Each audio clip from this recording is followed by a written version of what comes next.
in the ever-changing landscape of football, the arrival of Erik ten Hag at Manchester United was supposed to usher in a new era of glory. But as his second season unfolds, the echoes of past and present footballing legends are inescapable. Can Ten Hag emulate the greats who graced the theatre of dreams? Or is he destined to chart a different path? Challenges in the second year, high hopes and a spending spree. In his second year, with big spending on new players, expectations for Ten Hag soared. However, the team didn't meet the hopes, leading to criticism towards Ten Hag's tactics and leadership. Early season saw 3 Premier League losses and a 4-3 defeat to Bayern Munich in the Champions League, starting them off on a wrong foot. Ten Hag often criticized his players' desire, especially after tough losses to teams like Brentford and Manchester City. His comments on players' effort became a sore point, possibly affecting team morale. Tension grew as players tired of Ten Hag's constant criticism and alleged favoritism, potentially harming team harmony. Notably, Ten Hag and player Luke Shaw publicly criticized the team's passion and desire after a loss to Newcastle United, highlighting internal issues and affecting their Premier League standing. Despite challenges, fan support remained strong, with many rallying outside Old Trafford even after losses. Yet, the criticism and team discord under Ten Hag raised serious questions about the team's future direction, overshadowing a once promising season. Controversy over player signings. Ten Hag's approach to player signings sparked controversy, especially when he expressed contentment with his team before the Premier League season, despite the club's private efforts to sign new players like Antony and Casemiro. This controversy had ripple effects. Firstly, it led to player unrest, with some uneasiness about the influence of Ten Hag's agent Kees Vos in the club's transfer dealings, particularly the $82 million signing of Rasmus Højlund. Disciplinary issues surfaced, with Jadon Sancho being sidelined from the first team due to a discipline issue, as well as refusing to apologize for his public comments lambasting his manager.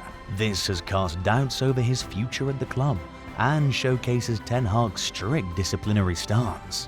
While it seemed to work with the likes of an aging Cristiano Ronaldo the year before, Ten Hag has faced backlash for excluding Sancho during a 3-1 defeat at Arsenal, which have many within the media and fan base questioning his hardline approach. Lastly, after a 7-0 loss, Ten Hag's public accusations of unprofessionalism against his players could have further strained player-manager relations. Ten Hag's efforts and commitment. Despite these obstacles, Ten Hag's involvement with the team and his efforts to rebuild their confidence were clear. He took on the task of coaching the team back into shape, showing his commitment to meet the high expectations set when he arrived. This style suited him in the past, but may be driving a wedge with his current set of superstar players. Ten Hag's coaching career.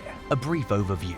Erik ten Hag began his managerial voyage in 2012 with Go Ahead Eagles, swiftly achieving promotion in his inaugural season. He then moved to Bayern Munich II in 2013, replicating his promotion success in 2014. Returning to the Netherlands in 2015, he managed Utrecht before joining Ajax in 2017. His Ajax tenure was illustrious, marked by 3 league titles, 2 KNVB Cups, and a memorable 2018-19 UEFA Champions League semi-final run, defeating football behemoths Juventus and Real Madrid. In 2022, Ten Hag was appointed at Manchester United, leading them to Carabao Cup victory in 2023, their first trophy in 6 years. His first season also saw a Champions League qualification and an FA Cup final, though Manchester City edged them out. However, the subsequent season unveiled challenges. A notable moment was a 3-0 defeat to Manchester City, which heightened pressure on Ten Hag. Ten Hag's career is a rich tapestry of triumphs, learning curves, and a continuous pursuit of excellence, showcasing his evolving managerial narrative, filled with engaging moments and trials. Ten Hag's influence and tactical approach. Erik ten Hag's time at Manchester United has been full of important moments and challenges.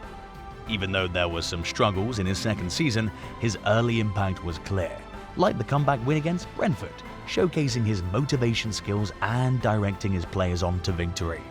Ten Hag's management style is shaped by his experiences at Bayern Munich and Ajax, both known for their tactical discipline and focus on skill.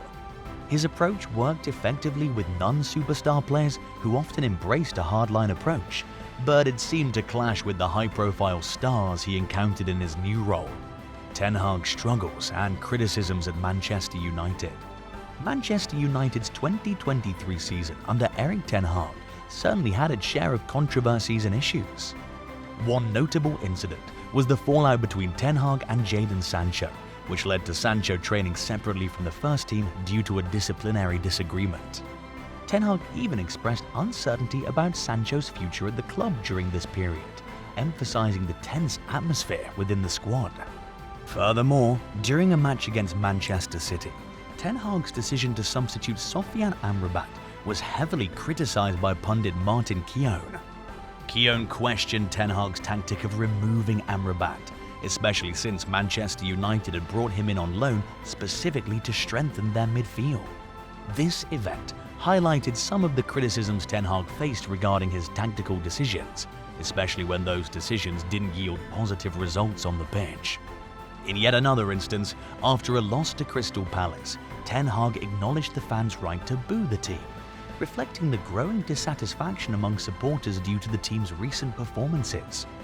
This reaction from fans exhibited the mounting pressure and scrutiny Ten Hag is under as the team struggled to meet expectations. Moreover, Ten Hag accused his players of poor positional discipline after a loss to Manchester City, which demonstrates the challenging atmosphere within the club, as Ten Hag's tactics and player discipline were called into question for yet another time. Doubts and uncertainty about Ten Hag's future.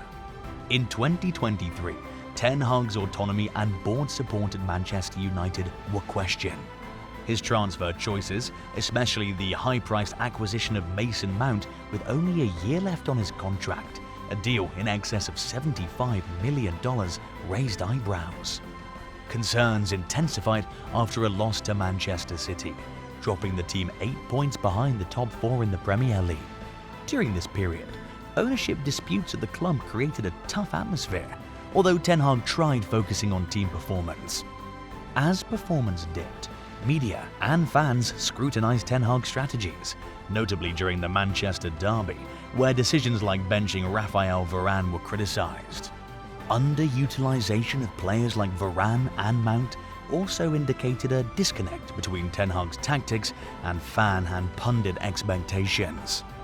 Owners' support has seemed to diminish with the team's struggles, contrasting the initial enthusiasm over Ten Hag's appointment. His inability to improve the team's league position despite significant signings fueled doubts about his leadership.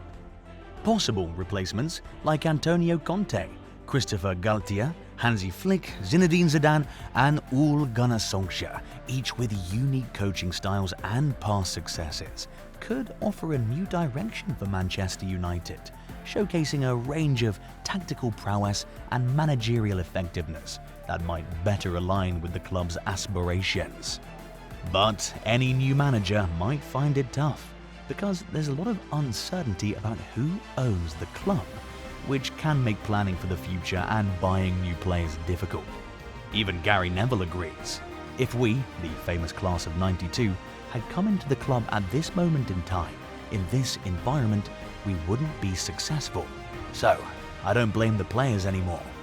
Right now, Manchester United is going through a tough time under Ten Hag, with recent losses and questionable tactical decisions adding to the mounting pressure. If this trend continues, calls for replacing Ten Hag will get louder. In the end, the decision might depend on whether the board believes Ten Hag can turn things around, or if they prefer to start fresh with a new manager. As we conclude, the question lingers: can Erik ten Hag find success at Manchester United, or is a change in management on the horizon? We invite you to share your thoughts in the comments below. Also, don't forget to hit that subscribe button to continue receiving the best football content on YouTube.